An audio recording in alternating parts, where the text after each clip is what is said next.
Welcome to this episode of Mixed Extents. This is episode 12, and we're going to discuss SQLPAL. I'm Anthony Nocentino with my co-host Andrew Prusky and Mark Wilkinson. And today we have two very special guests. We have Argenis Fernandez and Brian Gianforcaro. Argenis, do you want to go ahead and introduce yourself today? Yeah. How are we doing, folks? I'm Argenis. I'm an MVP, MCM, bunch of other three-letter acronyms that you guys don't care about. I currently am Nocentino's peer, but I will be shortly in transition to another gig, and I know Nocentino's a little bit, sensible about that. So let's be careful with how we talk about this. But yeah, I used to work at Microsoft on the SQL Server engineering team before I worked for Pure Storage, and I was one of the PMs for SQLPAL. I paid short-lived, but I was a PM for SQLPAL at some point. Right. Cool. Thanks for being here, Argenis. Brian, you would go ahead and introduce yourself. Sure. I'm Brian Gianforcaro. I'm a principal software engineer at Microsoft. I'm the tech lead and manager of the SQLPAL team. I've been working at Microsoft for 10 years, SQL Server the entire time, SQLPAL since its inception. Wow. Okay, so we have two authorities on the subject, the business person, which may or may not know some things about it, and an actual engineer. All right. Before we get started, let's talk about some announcements. It's the last month to get your brain melting t-shirts. And if you're not familiar with, there's the brain melting t-shirt. Thank you, Mark, for fashioning that. Mm-hmm. Are the other shirts still available? The one that Andrew's wearing? The other shirts are always available. The brain melt is the only limited edition. It's our special limited edition shirt. Yeah, it'll be available through the end of the month. And so Mark will add some links to us. If you're not familiar, that's the sole way that we fund the work that we do. So please, if you like the podcast, if you love AKB, buy a shirt. It helps us pay for our Zoom licensing, web hosting, all that fun stuff. And the community has been great in supporting us, and we thank you so much. So today's topic, team, is we're going to talk about SQLPAL, right? And SQLPAL is the core technology to enabling SQL Server to run on Linux. But we really haven't heard much about it as a technology recently, but we've seen it enable a bunch of other technologies. And I think really that's kind of the first thing that we want to dive into today as a topic team is what's SQLPAL for those that don't know? Why is it important? And what are the technologies that it's enabled over the last couple of years in the SQL Server space? It's open questions. Anybody can jump on that whenever they're ready. Well, how about I give you a little bit of my take on it, and then Brian can give you his take on it. Please. My take, the first thing that I tell people about SQLPAL is that it probably shouldn't be called SQLPAL. It should be called something like Win32PAL or something like that, right? Because what it does is that enables Windows applications to run on other environments. And by environments, I'll leave it very wide open because the architecture is extremely flexible, and it allows for really any Windows application, as long as you write the right code and the right mappings underneath the hood, you'll be able to run a Windows application whenever you want. And so the reason why it's called SQLPAL really is because it was used to run SQL Server for Windows on top of Linux, right? So there was some internal politics of Microsoft, blah, blah, blah, blah, blah. It ended up being called SQLPAL because it was the only way that people would accept it at Microsoft, basically. So Brian, how about you give us your take on that? Yeah, I mean, if you want to go a more technical route, it's essentially a user mode NT kernel. And the entire reason that the project exists is some very awesome research that started out at Microsoft Research years ago. It was called the Drawbridge Project. You can read about it online. So the formal name for the user mode kernel was the libOS. And so the idea was you can build a library version of an operating system, and then given a few APIs, maybe 40, 50 APIs, you can implement the things needed by that library operating system on any environment. And so you can boot a Windows compatible environment on theoretically any architecture. And so obviously, I mean, Windows has a huge API surface area, and getting the entire thing like bit for bit accurate and bug for bug accurate is very complex. But at least being able to expose all the APIs and get like the 99% use cases working is possible with technology. And it's very powerful, and you can use it for like all kinds of crazy, interesting use cases. So did it start off specifically we were like, oh, we want to get SQL running on Linux, or was this a separate project completely that the SQL team pulled in going, oh, we can use this looks good? So the original project was started for actually two kind of different reasons. One was for application compatibility. So say you have all this, I mean, kind of classic Windows problems, Microsoft problems is we have to have this compatibility. Backwards compatibility is our bread and butter, right? Without it, we're just another software company. And so good and bad, that means we have a lot of legacy, right? So these Microsoft researchers were, I know some of them. I'm not going to try to pretend I know all of their reasoning, right? But I think one of the things that they they were trying to pursue in this work was, can we design an environment so we could move that compatibility stuff to a separate layer and then kind of keep everything working, but then advance the rest of the operating system, or maybe even use a different operating system, right? With more efficiency, different properties, more secure isolation, like all these different possible new OS research things, right? Could we do those, but also still keep the compatibility of the Windows API surface area and keep all these old, very, very valuable applications running, right? And so the way that SQL Server came to use SQLPAL is that Slava Oaks, the leader of the SQL Server on Linux project and my former manager, he worked on a very cool project at Microsoft called Midori, which was a research operating system. And a few of the developers of SQLPAL throughout its history have worked on Midori. They're a very talented team of people that worked on that project. But one thing they did in Midori is they used drawbridge as a Windows compatibility layer. So it was a completely net new operating system. Everything was written in M#, which is like a version of C# with extra stronger properties, and Okay. you can read all about it online. But so it was a different programming paradigm. And so they had this kind of problem, like, we built all this awesome stuff, but what do we do about all of our customers? How do we actually get them to run things? So one thing they did in Midori was they had a drawbridge libOS layer that would run Windows 32 applications on top of the Midori kernel, but using the library OS and all of the drawbridge technologies. So he had experience in that environment. So when the directors at SQL were asking him, how do we technically go about this? Like, do we rewrite all of the SQL Server code to be native Linux ELF binaries? Like, that's going to take us years, right? And there have been multiple projects over the history of SQL Server where very senior engineers have spec'd out, like, what do you think it would take to actually do this? And I read a bunch of those documents, and they're all like kind of that doom and gloom, like, we will be doing this work for years and years and years, and we will only at the end see like any significant like grain of success and like possibility out of it, right? So it's not a very good pitch for senior management, right? Like, what's the value prop on that? So Slava, using his experience of Midori, thought, hey, maybe I could leverage this. And there's a researcher in MSR, Andrew Bauman, who we worked with very closely over the years, who actually had a prototype of running the libOS on top of Linux. And he had like a GUI app running, and you could terminal server into it and all kinds of like crazy, awesome stuff. And so he took that kind of very raw prototype and then got SQL Server to boot and run, like, and do a select one query in like a week. Slava like kind of hacked on it, right? And working with this MSR researcher. So it was like kind of like an aha moment of like, oh, we could really like, this is a real possibility, right? We could polish this thing up and have an actual product if we like worked really hard.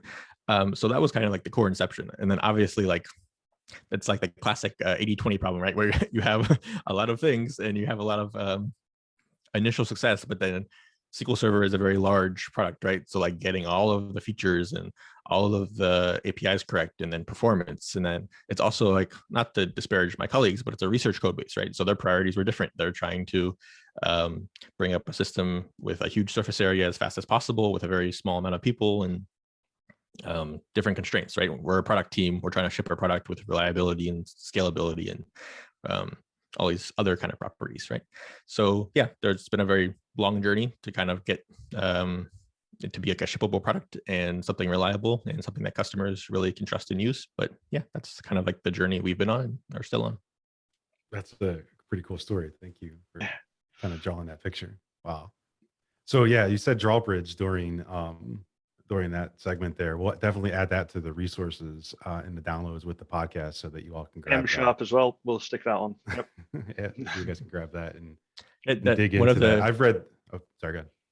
sorry, Joe Duffy is like an awesome blog to read about Midori. He's one of he designed a lot of the programming principles and concurrency and stuff like that.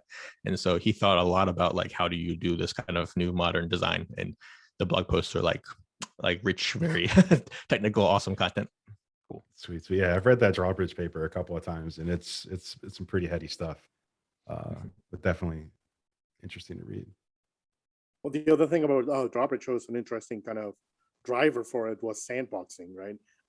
The team at MSR that was looking into it, they were motivated by their children installing Windows apps and not really being observant of what would happen if they installed an app. So they would really bring that up as a driver for it. So what if it did something that's actually going to sandbox your applications and prevent you from installing that nasty application on your operating system, but just sandbox it so that it wouldn't affect other aspects of the operating system. So that's another key driver for drawbridge. So it's an interesting part of the story there. A fun fact, I guess, is that WSL v1 is actually built on drawbridge technology. So the concept of a pico process, so a process that is like a shell of a process in which you can swap out the syscall table for that process and have it go to your driver instead. That was all designed by these drawbridge folks at MSR. And so it was designed for the original drawbridge project where they could swap in their driver, and then that driver would intercept these 50 libOS syscalls, and then they could reduce the attack surface for this process like greatly, right? Because it's now 50 API calls to audit and make sure that they're very secure and do the correct thing instead of the thousands of the full Windows surface area. So yeah, that was another very cool aspect of the drawbridge project. Interesting. So going to move on to the next question, but kind of tie it on to what you just described. And so you talked about this 80-20 problem, right? You had to build this thing, you got to work your prototype up real fast. And so I guess the question is really like, what were the biggest challenges in bringing that online, and what's kind of still a thorn in your side, or the big challenges that you want to solve in making SQLPAL a thing? Sure. So I guess debuggability is obviously something we had to work on a lot, right? But that's kind of it's like an interesting problem at Microsoft, right? Because Microsoft having excellent postmortem debugging tools is kind of like the mandatory for the experience. Like that's how we debug stuff. That's how we resolve bugs and get things done in our test lab, from customers, everything. We need postmortem crash dumps, and we need the ability to like click on that dump, open it on any machine, and it works, and you can go debug what happened. So the Linux environment is very different. So the way that debugging works isn't normally as convenient in like one click. So we had to go build scripts and tools and automation to try to go make sure that we can make that environment as easy for our CSS engineers, ourselves, anybody that needs to investigate a SQLPAL crash dump.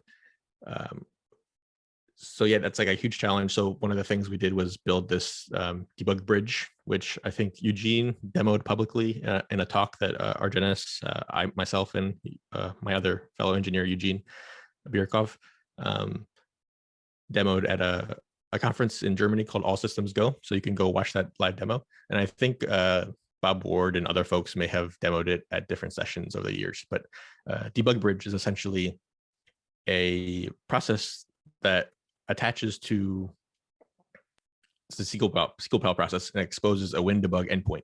So it knows the WinDebug protocol, and it allows you to attach a WinDebug debugger to a SQLPAL process, and then it shows the Windows stacks. And so it's relatively simple, like conceptually, because the WinDebug protocol is pretty simple. It's like kind of like read memory, write memory, give me some of this metadata. And so once you have that, we wrote this program on top of the LDB. So LLVM is like this compiler framework for Linux or a bunch of architectures actually and operating systems. But they have a debugger project as well called LLDB, and they expose the debugger as a library. So you can write programs against that library. And so Eugene did a bunch of awesome work to drive LLDB to kind of know about this WinDebug protocol, and then expose this debug endpoint so we can actually use our normal debugger for the 99% use case of debugging inside the SQLPAL sandbox. So like I call it a sandbox, but it's like the giant process memory space, right? Because it's all one giant memory address space with these different virtual processors running inside of it. Virtual processes, sorry. And so it gives you a view of everything happening inside of there. So there's kind of this other very small layer at the bottom, which is like all of our Linux specific code. So we actually have special extensions inside of our WinDebug environment that let us go inspect the very small Linux stack. And so it kind of works as an RPC mechanism where like the WinDebug extension writes to a special memory address that the debugger knows about. And then that's how we proxy commands. And then it can send like call stacks and local variables and stuff like that back to the client. And we can kind of look at both worlds at the same time from one debugger. And so tricks like that have been very valuable in actually making our developers productive and being able to figure out what's going on. We also invest heavily in like debug scripts. So we automate like extraction of information out of debug dumps very heavily so that you can know like which process is faulting, extracting all the ring buffers, filtering ring buffers, looking at all memory usage. So like all that stuff we try to script for debuggability so we can make everything as easy and straightforward. Because it's like a very custom and different environment, we want any engineer to have a very easy time at like knowing what's going on and figuring out what's going on. That's very valuable, and we've dumped a bunch of time into it. And so that was kind of like a lot of stuff we did in the beginning. So some of the more recent stuff we did was one thing that CSS has asked us to do is if there's a way that they could easily symbolize these stacks, kind of like with DBC stack dump, we had the stack dump text where you can kind of see like get a vague idea of what's happening without actually having to open a dump, because opening these dumps is kind of more complicated on Linux. So we have a new hire on our team, Francis, and he built this awesome tool. So we actually we dump a JSON file whenever SQLPAL crashes. And so that JSON file has the memory address of the stack, essentially like a raw stack where it's like a memory address. And then we've enhanced it to have module offsets and actual PDB versions. So he now has a tool that can go look at that JSON file and then symbolize you a stack straight from that JSON file by going and fetching PDBs and kind of doing all the manual work for you. So stuff like that, like it makes the lives of CSS like way better because they don't have to go open every single dump now to figure out what's going on. It's stuff like we take for granted in the Windows world, right? But it really makes things easier and better and streamlines things. And I don't know if we'll ever release that to customers because it relies on public symbols, but theoretically in the future, we could have symbols published for SQLPAL and customers could use the same thing. Cool. I might have tried to figure out some of that stuff in my initial wanderings in the SQL Server on Linux. So I'm glad to hear that you guys are having the same challenges internally and are building. But you have 30 years of experience on the Windows side, and all those tools have been built. And so now it's, you have to go ahead and do those same steps, I guess, for this platform. Yep. That's pretty cool to hear. Yeah, I mean, one thing also that is very different is like the symbol server environment doesn't even exist on Linux like the way we know it on Microsoft platforms, right? So even getting symbols can be complicated. So Red Hat actually shipped a thing called, I think they call it Debug Info D. So it's essentially, it's relatively new, but it's a Linux equivalent of a symbol server. And so we're hoping to use that kind of technology in the future to make everything a lot simpler as well. Kind of in the same vein of conversation, you've talked a lot about the challenges. Was there anything that you did during your SQLPAL development where you're on a Linux system and you're trying to do something and you're like, wow, I wish it was this easy on Windows? Was there anything that was better about this? Or is it mostly trying to make up and trying to catch up to what Windows has already done? I mean, I was always a Unix, like Linux guy. So I'm very comfortable in that environment. I was like playing around with FreeBSD and Dragonfly BSD and like all these niche operating systems when I was like in middle school and stuff. So that was like my fun. So I'm very comfortable. I like that. So I was very lost when I first joined Microsoft. Like for the first year or two, I was like, what is Visual Studio? Why do I have to do this? Like, this is weird. So you weren't alone there, buddy, just so you know. Yeah. So like once I got my like Vim set up and like all my Unix tools working on Windows, like it became a lot better. So I think like personally, it was it was nice to be back in that environment, like in my daily work. I kind of felt rejuvenated a little bit. And I mean, that's like kind of a tangential story. There was a meeting with Scott Guthrie, who was the leader of our organization at the time. This was maybe 2014, 2015. And I got up at the all hands meeting and I was like, when are we going to do containers? Like the entire industry is going to containers. And like, what's our story? We don't have anything. And this was before Windows released any container technology. And I was like, we kind of have to go to Linux, don't we? Like to be able to make sure we don't lose this momentum. And unbeknownst to me, there was a very like mid-level PM he was tasked with researching containers on Linux, and that was like a secret project. Nobody knew about it. So he was like over in the corner, like shitting his pants. And like, what does he know? Like, how does he know about this project? Like, what's going on? But the VPs didn't like give me any hint that like anything was being talked about or anything. But yeah, like, but that was my kind of excitement. Like I wanted to be back in that environment. I saw an opportunity and I was like, we should be doing this. And yeah, so like that kind of stuff is way easier on Linux. I don't think anybody's going to argue that. That is besides true. that, I mean, I don't think there's anything specific I can think of. Argenis, are you a Linux person too, or are you mostly a Windows guy? Go figure. I was a Linux person before I became a Windows person. Then I kind of went back to Linux as I started working on SQLPAL and other things. But yeah, I started, go figure, Brian, with FreeBSD. That was actually the operating system that I would manage. I used to work for one of the largest ISPs down in Venezuela. That's the operating system that we use for our servers. And then eventually we started deploying Windows boxes, and that's how I came to learn about Windows and stuff.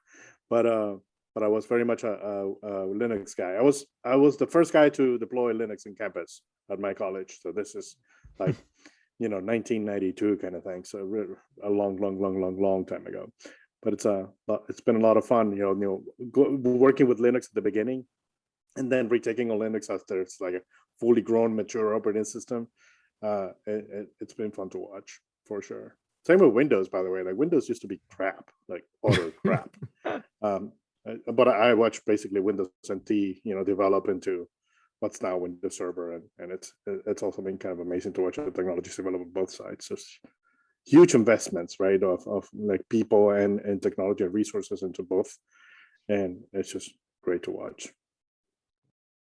So SQL Server goes on Linux, right, via SQLPAL, and so that enabled a whole run of technologies, right? So containers being the first one, and the containers being the foundation of a lot of new things that we've seen, like, Azure Arc enabled data services, big data clusters, all that fun stuff.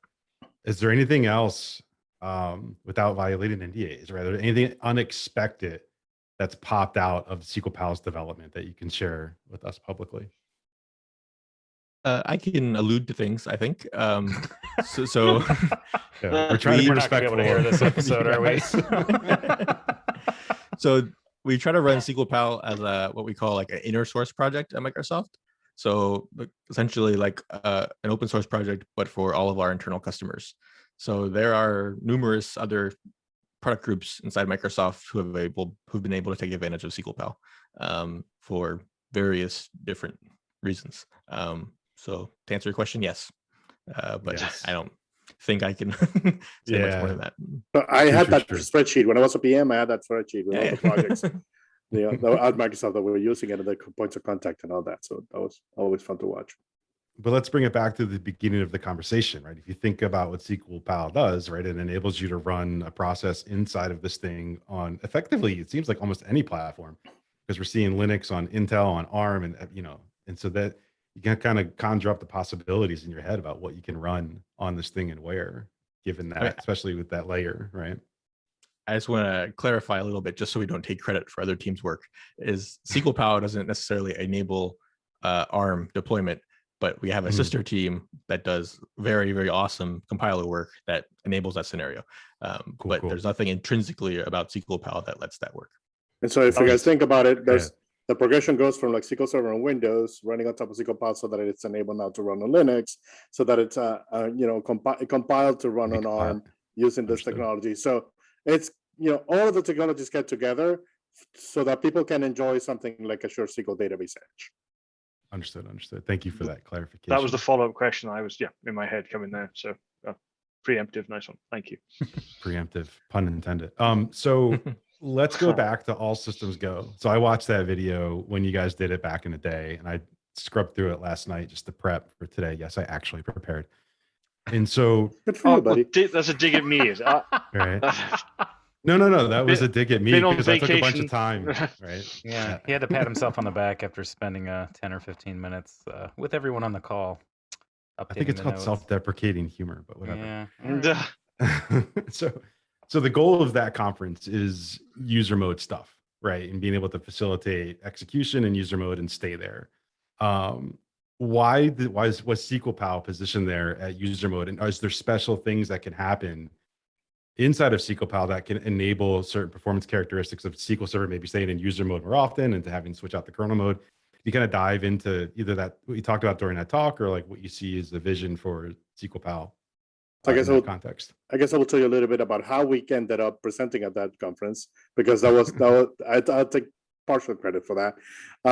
A friend of mine on the open source team at Microsoft reached out and said, "Hey, do you guys know about this conference? I think you should be speaking at it." And I was like, "What is this?" So I started digging into it. And I came to show it to Slava and the rest of the team and Brian and George and a bunch of other folks. And they were like, I think there's something here. Like we should maybe, prepare a presentation for this. So we submitted and we got picked. That was sort of like the first time that Microsoft had ever presented at this conference, right? And it was all about user mode technologies.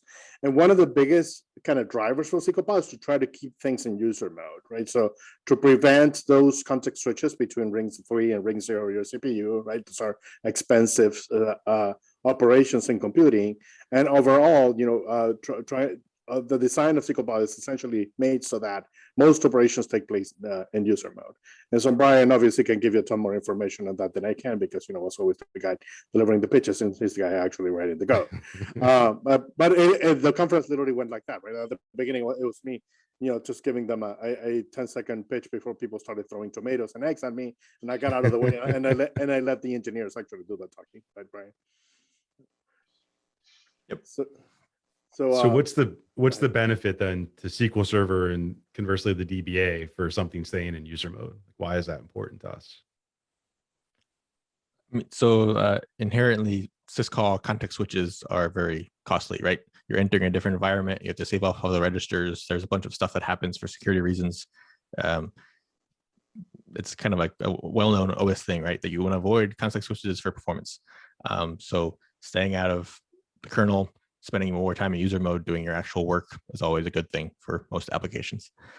SQLPAL tries to do this as much as possible.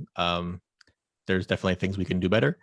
So for example, the reason we wrote the SOS scheduler was kind of one of those reasons, right? We can schedule our own threads. We can spend more time inside SQL Server doing real meaningful work instead of waiting for the operating system to kick us back, right? And so we have a lot of the SOS code inside libOS. That's kind of one of the core principles. All of the people that worked on SOS also worked on SOS at the time, also worked on SQLPAL in libOS. So it was the same group of people who were using all the same common code.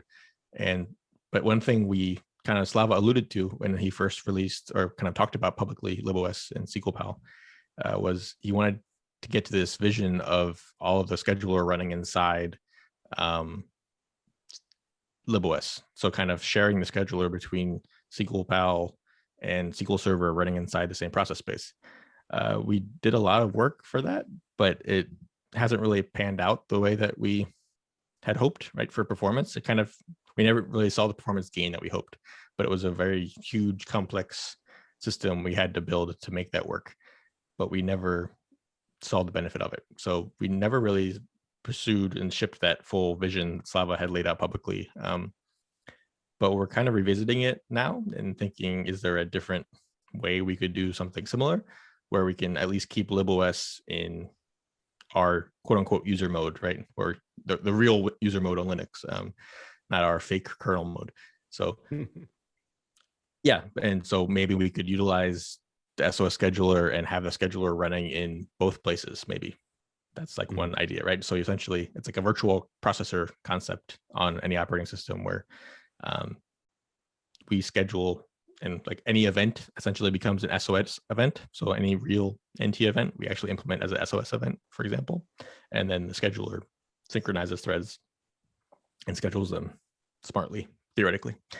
So that's one thing we're still working on. No promises on if it ever ships or if we ever see any real perf gain from it, but we're pursuing it. That's kind of always been an in-progress work item. We had like many roadblocks to getting there, just because of the architecture of the code we were running. And so kind of behind the scenes, we've been chipping away at stuff, improving things and kind of removing those roadblocks. And so now we're at a point where kind of in recent past few, like year or so, we've been able to kind of start working on actually trying out some of these ideas and seeing if it actually makes sense. Which Awesome. I find fascinating, because if you like, let me chip in here. Performance on SQLPAL is amazing. It's just as good as it is on Windows. And so if this guy's an improvement performance, I mean, it could potentially be a lot more better than Windows. Oops, I said that. But you don't work for Microsoft. It's all good. No, that's right. No, that's right. But it makes sense, right? That you have to drive home that point, right? If I keep stuff in user mode, I can do work without context, which is, it's just going to be faster. And so that's awesome to see those kind of, I don't know, like it's like a side effect of, you know, what you guys did, I guess. And then here we are, and you have like this technology that you can continue to cultivate to get more optimization out of. That's interesting. There are some benchmarks, just to be clear, that we are faster already on Linux than we are on Windows. There you go. Oh, are you talking about the TPCC stuff that was published? TPC-H. Yeah, we'll grab those links and drop them in. But yeah, basically that was what, about 2 years ago, 3 years ago. They was it number one, wasn't it, for a little bit? I don't recall. For Yeah. TPC-H was still number one, I think. Yeah. Don't quote me on that, but I'm pretty sure. Yeah, we'll grab those links and bring them. I think I did at Tuga IT in 2017 in Lisbon. Slava taught a pre-con, and I was lucky enough to be there at that pre-con. And he showed the one, not the actual demonstration, the test run, but he did a demo of that with the data ingestion and just pegging out all of the cores on a system completely in user mode, or almost completely in user mode. So you're looking at HTOP, which you usually see a lot of red on the left. It was almost all green all the way across, and that was incredible to see. And so red being kernel mode, green being user mode. Good stuff. I think this is actually driving the storage industry into starting to embrace a lot more user mode as a core means to get to drive bits from, or drive bytes from point A to point B, because everyone's like desperately trying to minimize latency on systems. And if you remove syscalls from the code path, then you're effectively going to perform better. And so, start thinking about what the storage industry goes in general, like persistent memory, that embraces fully embraces user mode, and then other technologies that also embrace, RDMA-based concepts. That it becomes interesting, right? Like, all of these things can merge together to provide extremely good performance and extremely low latency to workloads. Man, I have like 4 ways I want to take this conversation now, because we actually have that in the listing of questions. Is like, what are the hardware innovations that you see coming next? But just for the audience listening, so what's going to drive a switch from user mode to kernel mode, right? It's going to be IO. And basically when I have to go either dispatch an IO or receive that IO coming back in, right? Whether it's memory or not memory, or the network or disk, right? And so is anything special happening to facilitate for that inside of SQLPAL, or you're using traditional mechanisms, or just to kind of dispatch IO? Like, what's going on to kind of drive to keep things in user mode without having to reach out and get stuff, right? Sure. So we utilize the normal kind of APIs or surface area on Linux that most high performance applications use, where like use EPOL for like network socket message notification, and it's a lot of kind of weight polling where we try to set up in SQLPAL these IO pumps. And so we normally have a pump per CPU, and then we kind of like, it's similar to NUMA, right? Where you want your everything happening on that CPU to be local to that CPU. And so we have these IO pumps inside the libOS, and they constantly are pulling information from the host extension, and the host extension is pulling it in turn from the kernel, right? So most of the time they're just sitting there parked waiting for event notification, but then they wake up, they immediately push that notification back up all the way to libOS, and then we surface it from libOS back to the application. And so it's kind of like it's not really anything special or innovative. It's kind of like the normal OS thing where you try to pump as fast as possible and pull these events up into the environment. So that's one kind of thing we didn't talk about is the technology is very cool, but the one constraint that is kind of frustrating about working on SQLPAL is that you have this very minimal layer between the libOS and the host extension, and we want to keep it minimal for compatibility and all the other kind of interesting environments that SQLPAL can run on. It doesn't make sense to break that. That's like the one of the key advantages, right? If you want to bring up a new system, you can do it very quickly and very efficiently just by implementing this thing. So if we expand it, then like every little bit we expand it makes it a little bit harder to bring up a new application and then get everything working. So that's like a real kind of constant in our minds as developers of this kind of project, is how do we add new features, make everything perform it, but still keep this thing minimal, because you're constantly wanting to poke holes. Like, what about this? I want to do this really fast. How do I get this all the way through there, right? And without expanding things too big. So that's one of the things that we said, okay, we need the dedicated way to pump IOs. So we had to poke a hole in this API layer. We added a new API that the libOS now depends on, and that's kind of dedicated specifically to pumping IOs, network and disk. Yeah, and in the future, I'm very hopeful that we'll be able to use like really cool technologies like IOU rings once they have kind of a more broad kernel adoption, right? Because right now it's like very, very bleeding edge kernels, and a lot of, you're seeing awesome results from a lot of databases that are adopting them and testing stuff out, right? So we are watching it very closely. We're trying to see what we can do in the same vein of trying to. That's a cool. So for those that don't know, IOU ring is essentially a user mode ring buffer. So you call a special API to Linux kernel. It maps you two rings, or you can configure it like all kinds of different ways, but essentially it maps you two rings into your memory address space, a ring buffer for submission and a ring buffer for completion. And so you don't have to actually enter the kernel to actually issue or complete an IO or receive an IO completion. You just write to this ring buffer. It wakes up, sees it, or pulls it constantly, essentially. And then we'll go handle everything in the background, and then post the completion back into the other ring buffer. And you can wait on that ring buffer, like via a syscall that suspends you, or you can pull it. And they're actually abstracting it so that they can do many different kinds of syscalls via IOU rings, not just networking or disk IO. You can theoretically, if they add support, do any syscall via IOU ring. So it's a very exciting time for Linux kernel nerds, I guess, where the future is very bright. Yeah, I read some of the last test that we're pushing 3.5 million IOPS on a single device. That's crazy performance. Insane numbers, yeah. Yeah, that's mad. Okay. So I've got a question a little higher up.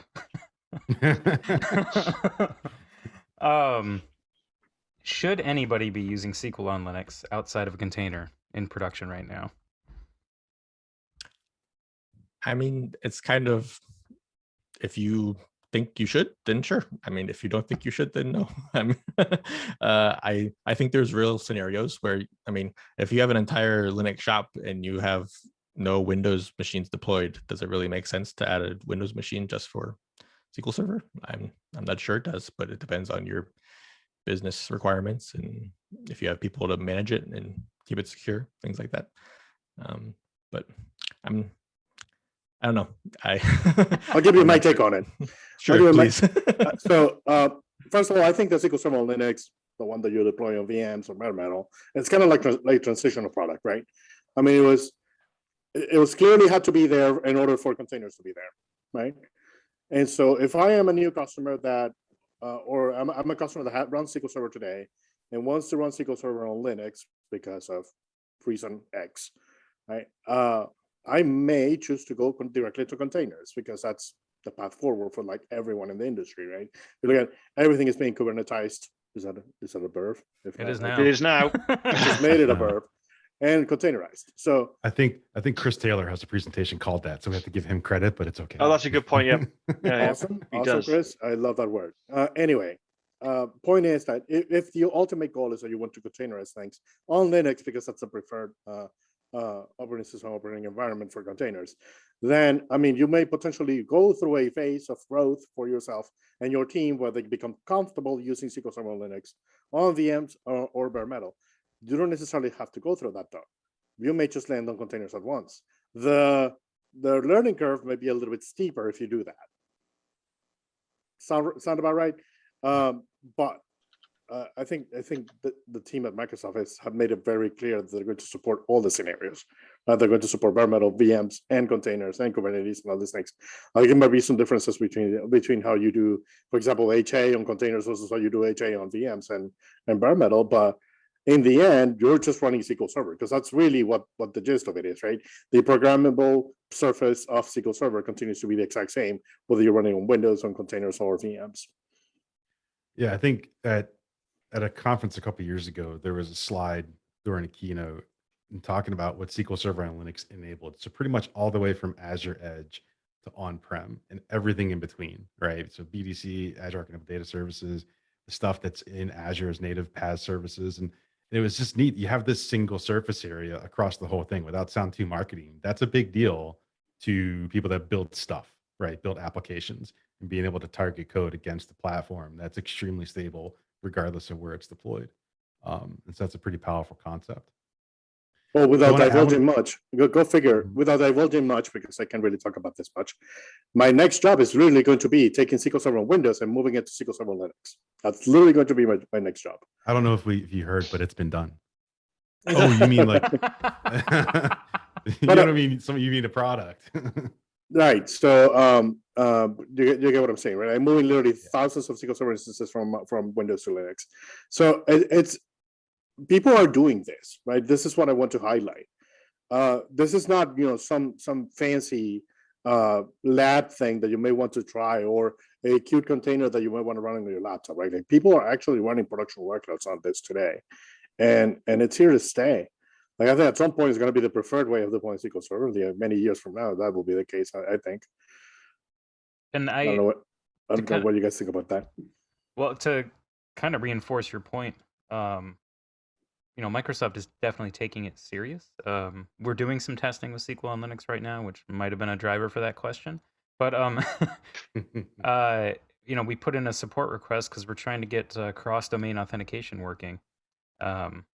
And it was a very helpful support engagement. Like it's definitely not a situation where you're getting treated like you're using some completely out there technology that nobody wants to support kind of thing.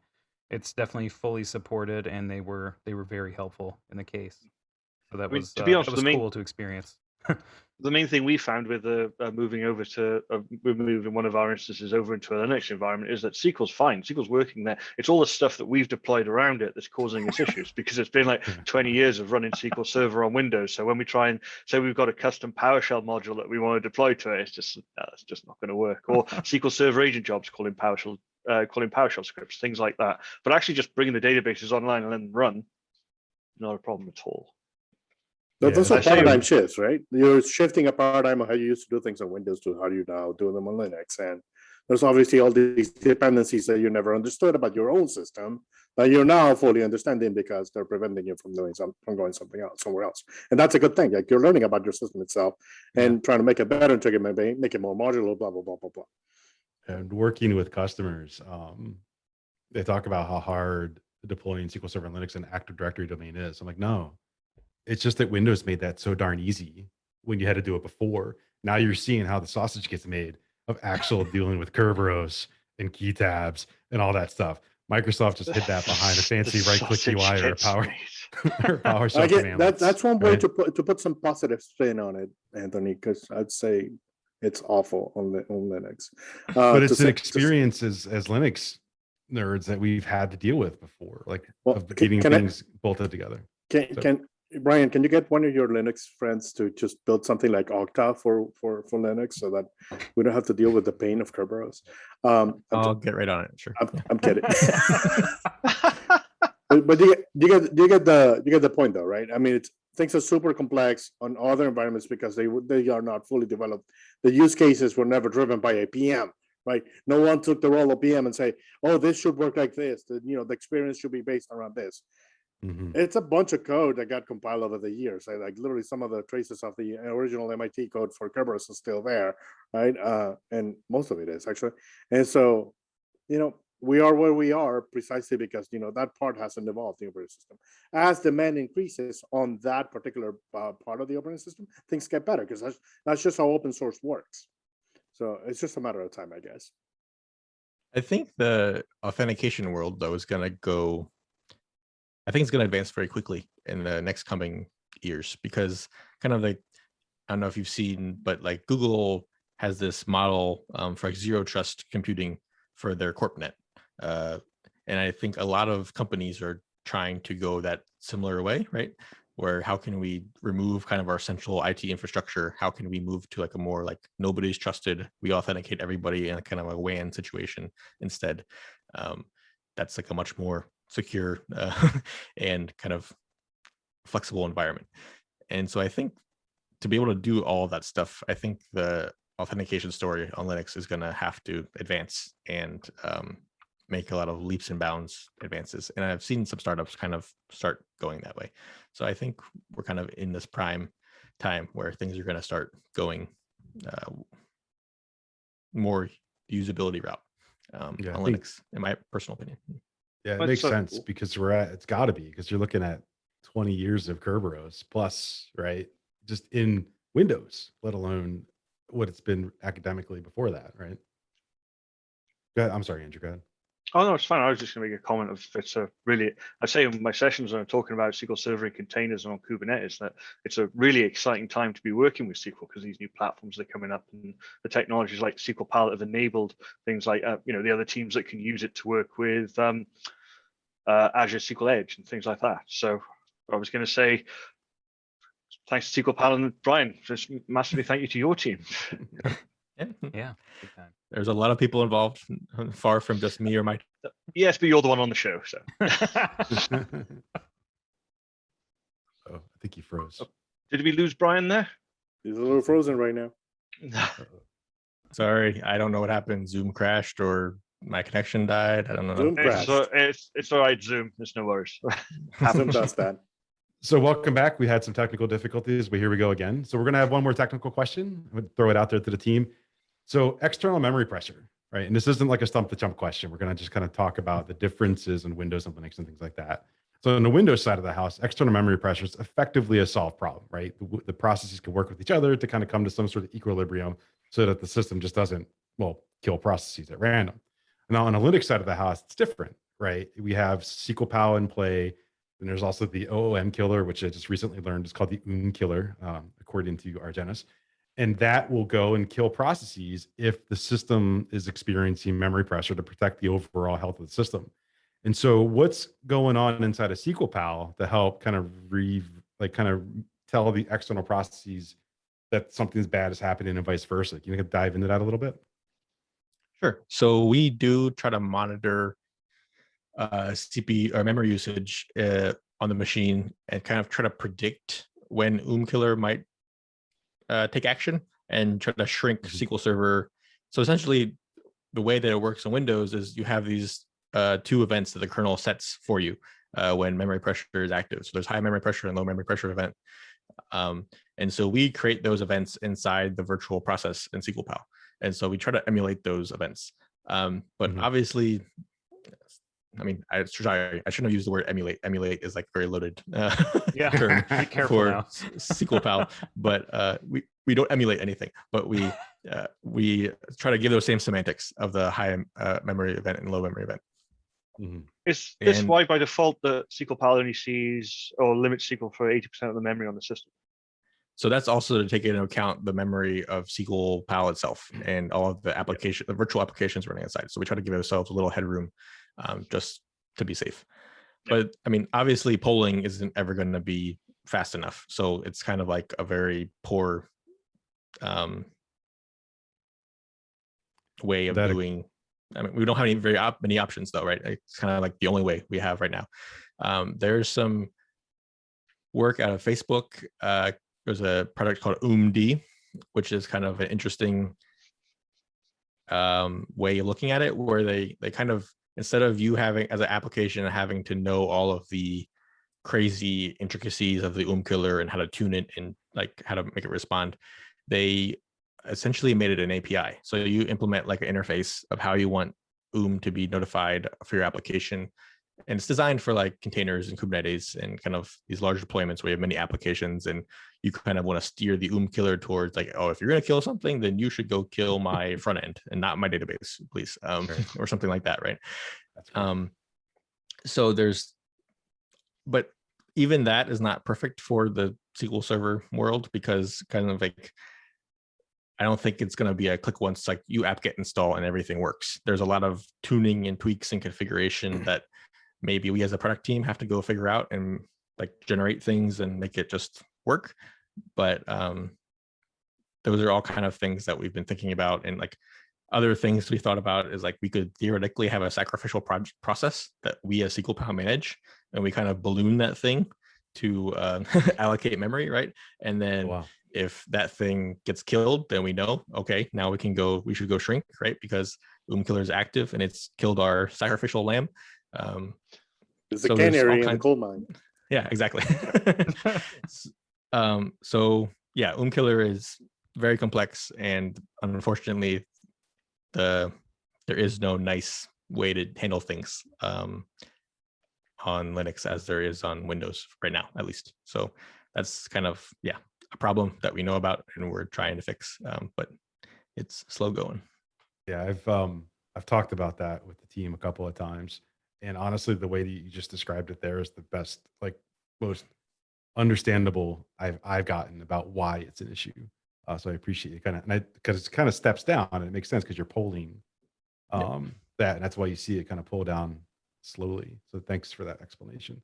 When I say pull down, I mean like really, the memory is starting to actually get evacuated and give back to the OS for the audience. Sure. Yeah. But team, this is why this is super important. If you're running SQL Server on Linux or SQL Server in a container or SQL Server on Kubernetes, where in Kubernetes you don't have a swap, if you have external memory pressure like this and it's not responding appropriately, your processes will get killed, and that's going to be a stability issue. And kind of understanding the internals of how that works will be valuable to keeping your stuff online, right? And so cool. All right, so the wrap-up question today. Normally we ask like, what's the one feature that you want to implement inside of SQL Server? But today we're going to shift gears and we're going to ask you both, what are the hardware innovations that interest you the most inside of relational databases? You kind of alluded to that a minute ago with PMEM and things like that, but just kind of go ahead and kind of jam out about what's interesting that's upcoming in the hardware side. From my point of view, clearly persistent memory continues to be the thing that makes me most excited about, about the potential that it has for having a massive impact on how systems are architected, deployed, and enjoyed throughout the world. And I think the HA story for persistent memory has to get better, because right now it's very nascent. Like Intel has been doing some interesting work on making PMEM systems highly available, or PMEM-based systems highly available, while keeping the performance on them. But we're not there yet, right? So there's things that have to evolve in order for broad adoption of persistent memory as the most used paradigm for deploying databases. Not just SQL Server, by the way. Like I think it's got the potential to change like literally everything. But it's early days, and I would love to see that really continue to be invested on. And I know Intel has definitely a lot of interest in making that work overall. But I would love to see all the other chip makers like really invest in this area, especially Micron and AMD. Let me ask you a follow-up question with that. Do you envision, since you basically can kick storage out, right, of the von Neumann architecture of CPU, disk, and memory, right? You're just left with memory, right, and the processor. So do you think that you can have a thing like infinite program state? Like I literally don't have to evacuate memory anymore. I can just run forever as a process. Not only that, there's a lot of the baggage of the operating system that just has to go away because there's no need for it anymore. Right, like kernel mode switching, right? We kind of infer to it, right? If it, I mean, and in a system that's like that there's a lot of just, you know, code that's just overhead. It doesn't help. So, I mean, I think the future is focusing on that area, exclusively on that area of technology. That leads to a lot of really interesting proposition. But, you know, one of the biggest problems is that it's a hardware-based approach. It's not necessarily super compatible with the cloud-based approach, which is where everyone is deploying these days, right? So innovation in the cloud in this area is slow, very slow, because changing infrastructure in the cloud is difficult, and it's done very slowly, very incrementally. So I think we want to see a lot more innovation in that area on premises first, and then we'll see, you know, some adoption in the cloud as the technologies mature, et cetera. What do you think, Brian? On the hardware side of the house, what are the things that you're interested in? So as a SQLPAL SOS developer, you normally get a lot of the hard bugs. So those hard bugs are somebody corrupted the stack, somebody scribbled memory random places, like all these kind of crazy normal C++ C bugs. And so one thing I'm super excited about is there's this research project called Cherry, where they're enhancing the hardware to have actual memory stronger memory protection inside the hardware. Mm-hmm.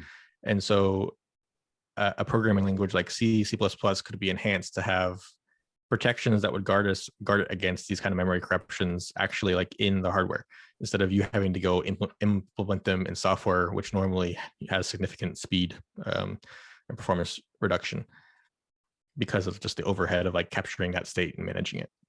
Mm-hmm. So if we could run that in production, you could catch bugs before they even have a chance to corrupt your database, right? Or your program state. So I think stuff like that is like where the future of software development is going to really go next level. And like the reign of C will be over, and we'll have some sanity back, right? And like the land of foot guns will be greatly reduced. Just write everything in Rust. You'll be fine. I knew that was coming. Rust still has memory corruptions. I'm the biggest fan of Rust as anybody else, but it's still possible to corrupt memory and I get it. You know, do nefarious things. For a while, I thought that they were going to come up with a Rust processor. Just remember the Java processors? Like, oh, you can run Java on this processor and stuff.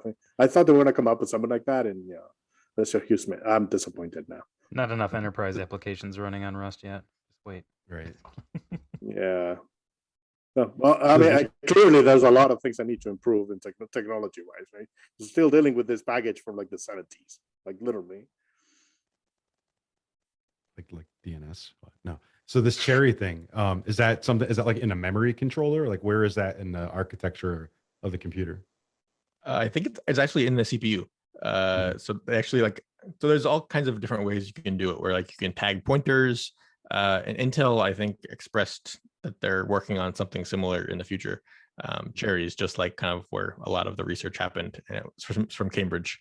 Honestly, I don't remember a lot of the details. I just remember being very excited about it and that kind of thing. I mean, this is like what we do as kind of low-level devs at Microsoft, right? Is like, how do we bring these extra protections into our process? How do we stop bug classes? How do we reduce pain of customers and the pain on developers for having to go look at these bugs, right?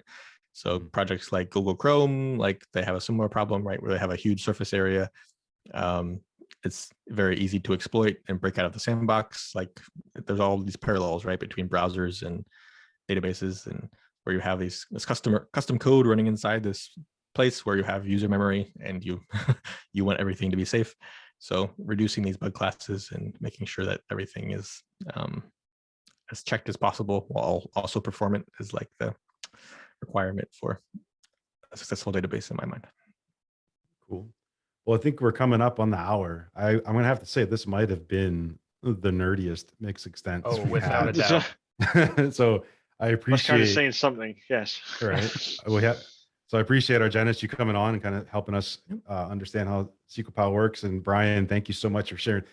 I love hearing the stories, like all the, even though we got into all the bits and the bytes like that, but hearing the journey, I think is so cool. So thank you for sharing that with us and your time. And so that's a wrap for this episode of Mixed Extents. Thank you everybody for watching.